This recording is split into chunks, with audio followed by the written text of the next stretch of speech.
Have you ever wondered if a single name, repeated with sincerity, could truly shift the course of your destiny? Have you ever doubted that something so simple could carry such immense power, especially in the face of life's greatest transition, the moment of death? Welcome back to the channel. Today we will explore the profound and deceptively simple teaching that chanting just one Buddha's name, with unwavering faith and focus, can turn the tide at the most critical juncture, rewriting what might seem like an unchangeable ending. That praise of the Buddha's name, chakta, is often misunderstood as a minor or supplementary practice, a piece of ceremony, rather than a path in itself. In truth, it is a concentrated jewel, containing in brief what the vast ocean of Dharma expresses in full, the complete reliance on the Buddha's wisdom and compassion to carry the practitioner across the turbulent sea of birth and death. When we invoke that name not mechanically, but with heart, understanding and trust, we align ourselves with the very current that leads to liberation. To understand why, we need to see the layers at work. On the utter level, chanting the Buddha's name focuses the mind, drawing scattered thoughts into a single stream. This alone can change the quality of your awareness, making it clear and stable at a time when fear or confusion would otherwise dominate. On the inner level, the name is not just a sound, it is a living connection to the Buddha's presence and vows. Speaking it is like dialing a number that is always answered, no matter the hour or the storm. On the secret level, the mind that holds the name with complete faith is, in that moment, no different from the Buddha's own awakened mind, and in that recognition, the bonds of birth and death loosen. Skepticism asks, how can saying a name alter karma? The answer is that the name is not an empty word. It is a condensation of the Buddha's infinite merit and compassion, made accessible to beings in our current state.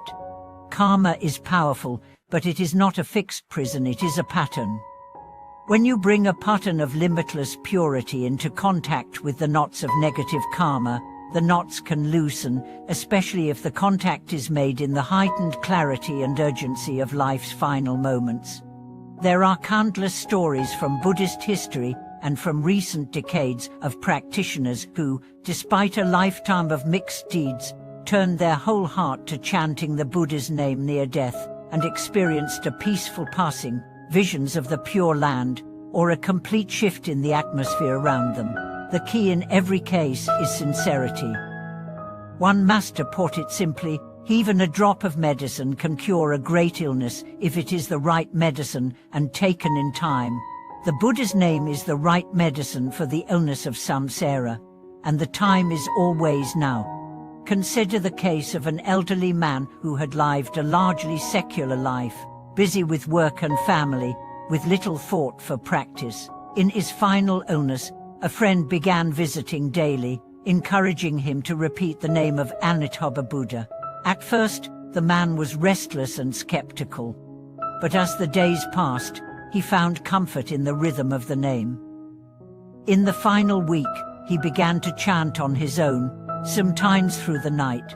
On the day of his passing, his face was calm, his breathing unlabored, and those present reported a distinct sense of peace in the room.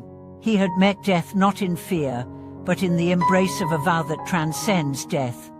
The practice works not only for the dying.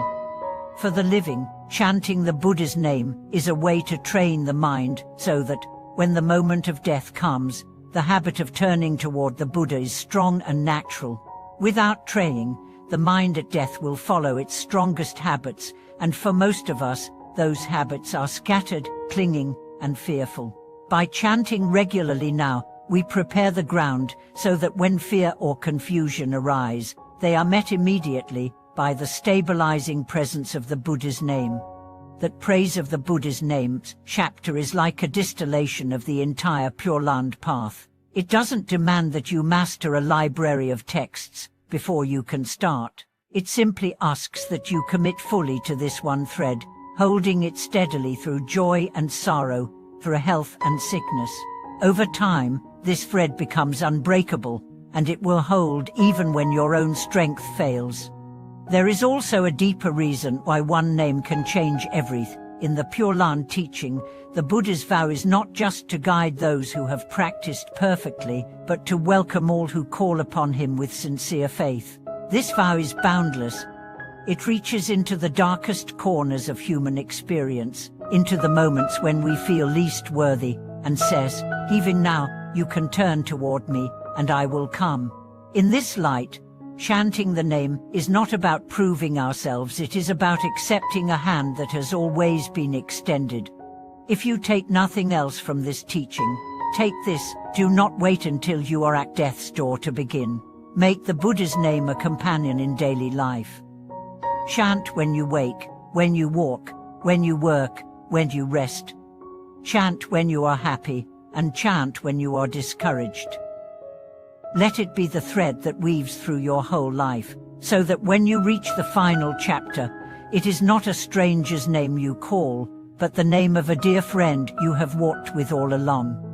And if you find yourself beside someone who is dying, remember that your calm, steady chanting can be a great gift. In those moments, words of advice may fade unheard, but the sound of the Buddha's name can pierce confusion and light the way. Be that steady voice, that presence of faith, and you may help them step into peace rather than fear. One name, held with faith, is not a small thing. It is a doorway, and the moment you step through, whether in this life or at its end, the scenery changes entirely. Thank you for watching this video.